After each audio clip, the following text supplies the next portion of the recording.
25,000 लोगों की जान गई। किसी नेता को तकलीफ नहीं हुई, ना राष्ट्रीय स्तर के, ना प्रदेश स्तर के, ना यहाँ लोकल स्तर के। मैं ही था ऐसे बिजनौर में जो रात को 10:30 बजे तक हड़ताल पे बैठा रहा, धरने में बैठा रहा कि यहाँ के लोगों की जीवन रक्षा भी करो। तो मैं तो नगीना से इस तरह प्यार करता हूँ जिस तरह से लोग अपनी माँ से प्यार करते हैं। ये वो मिट्टी है जिसने बहुत लोगों को इज्जत दी है। आपने कहा कि वो उनका निर्णय था सपा वाला, लेकिन सपा वाले आपके खिलाफ प्रत्याशी उतार रहे हैं, मायावती जी आपके प्रत्याशी, यानी दोनों का टारगेट आप है।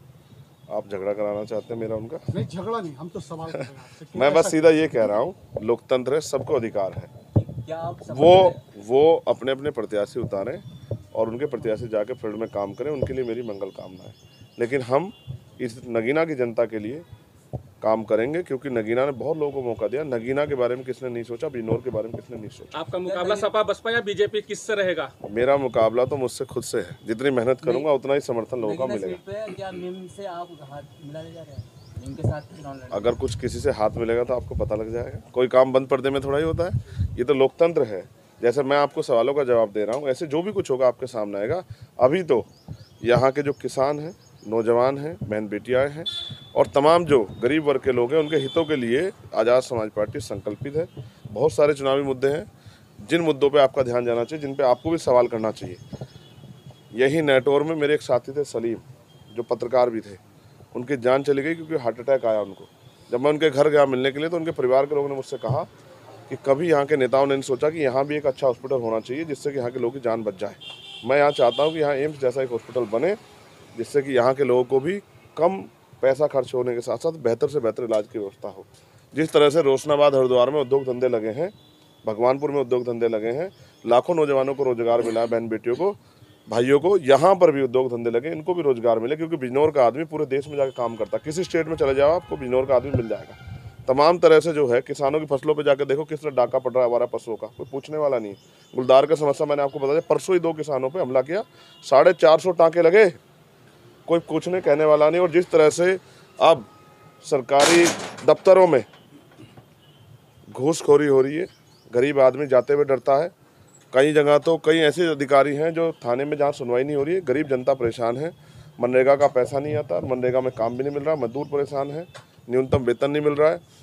तमाम तरह की जो समस्या है, ये तो बुनियादी है ही, लेकिन राष्ट्रीय स्तर पर भी जो समस्या है, सब पे यहाँ से मिली हुई ताकत का जो है लाभ हम जनता के लिए उसको काम करने का हम लोग करेंगे। चंद्रशेखर जी, उपचुनाव में खतौली में आप लोगों ने समर्थन दिया था गठबंधन को, उसके बावजूद आप लोगों को टिकट यहाँ पर नहीं, आपको गठबंधन ने कोई समर्थन आपको नहीं मिला, इसमें क्या कहना है आपका? हम हर उस व्यक्ति के साथ खड़े हैं जो भी देश बचाना चाहता है। देखो, मैंने एक बात आपको स्पष्ट कर दूं, पहले दिन से मैंने कहा, क्योंकि जब मेरे ऊपर गोली चली, 4 गोली चली, किसी सदन में आपने नहीं सुना होगा किसी भी नेता ने ये कहा हो कि भाई अगर वो चाहते तो सरकार को ही घेर लेते कि भाई कानून व्यवस्था आपके यहाँ बहुत बेकार है, जितने लोगों का नेतृत्व कर रहा है उसी पे गोली चल रही है, आम आदमी का क्या होगा। तो किसी सदन में आपने नहीं सुना होगा जब मेरे जैसे व्यक्ति पे चली गोली के लिए कोई आवाज़ नहीं उठाता। अभी यहाँ रामपुर में एक दलित समाज के बच्चे को गोली मार दी पुलिस ने, उसका भेजा उड़ गया, सोमेश नाम के बच्चे का, और उल्टा पुलिस ने पीड़ित महिलाओं पर मुकदमा कर दिया। किसको तकलीफ हुई? यहाँ जिस तरह से नेटवर्क में सलमान को गोली लगी थी, जिस तरह से महिला पहलवान बेटियों का प्रकरण हुआ था दिल्ली में, जिस तरह किसानों का आंदोलन हुआ, किसको तकलीफ हुई? ये तकलीफ चंद्रशेखर आजाद के दिल में है, क्योंकि वो इसी वर्ग से आता है। वो एक प्राइमरी स्कूल के मास्टर का बेटा और किसान परिवार से आता है। वो गरीबों के दुख को समझता है, वो गरीबी से निकल के आया है, इसलिए इनकी लड़ाई लड़ना मेरी जिम्मेदारी। तो उन्होंने मुझे समर्थन नहीं किया, उनका धन्यवाद। देखो, अगर आदमी के रास्ते में गड्ढे ना आए तो वो कूदना कैसे सीखेगा? तो उन्होंने मुझे कूदना सिखाया, तो मैं कूदना सीख गया और अभी मैं मेहनत कर रहा हूँ। विश्वास करो, मुझे ऐसी उम्मीद नहीं थी कि इतना प्यार यहाँ की जनता देगी। जिस तरह मुझे बताया गया था कि नगीना वो धरती है जो सबको मौका देती है, उस तरह का मौका मुझे यहाँ के लोगों से प्यार और आशीर्वाद के रूप में मिला। चंद्रशेखर जी, एक आखिरी सवाल है। बदायूं में अभी एक कांड हुआ है, 2 लड़कों की गला काट कर हत्या कर दी गई है, आपका बयान उसमें नहीं आया। अब मैं फील्ड में हूँ, आपके सामने 1:30 बजे जाता हूँ, 2 बजे। अभी आपने बुलाया ना, अब आप बताओ। मैं बिल्कुल कह रहा हूँ, कोई भी अगर अपराध करेगा तो अपराधी को सख्त से सख्त सजा मिलनी चाहिए।